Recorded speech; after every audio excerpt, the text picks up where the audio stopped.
జోరు వాన కురవాల్సిన జూలై నెలలో ఎండలు మండిపోతున్నాయి. వేసవిలోనే వానలు కురిశాయి. కానీ ఇప్పుడు వర్షాలే లేవు.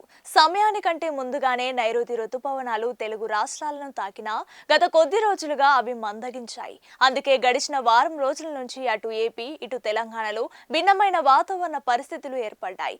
వర్షాలు పడాల్సిన సమయంలో ఎండలు మండుతున్నాయి. అటు గాలులు కూడా బలహీనంగా వీస్తుండటంతో పగటిపూట ఉష్ణోగ్రతలు పెరగడమే కాదు, ఉక్కపోత కూడా ఎక్కువైంది. ఈ నెలలో ఇప్పటి వరకు 30% లోటు వర్షపాతం నమోదైంది. మరికొద్ది రోజులు ఇదే పరిస్థితి ఉండే అవకాశం ఉందని వాతావరణ శాఖ నిపుణులు తెలిపారు. అల్పపీడనం ఏర్పడితేనే రుతుపవనాల్లో కదలిక ఉంటుందన్నారు. బంగాళాఖాతంలో ఏర్పడిన ఉపరితల ద్రోణి ప్రభావంతో తెలుగు రాష్ట్రాల్లో 3 రోజుల పాటు తేలికపాటి వర్షం కురుస్తుందని వాతావరణ కేంద్రం తెలిపింది. పలుచోట్ల ఉరుములు, మెరుపులతో కూడిన ఈదురుగాలులు గంటకు 30 నుంచి 40 కిలోమీటర్ల వేగంతో వీచే అవకాశం ఉంది.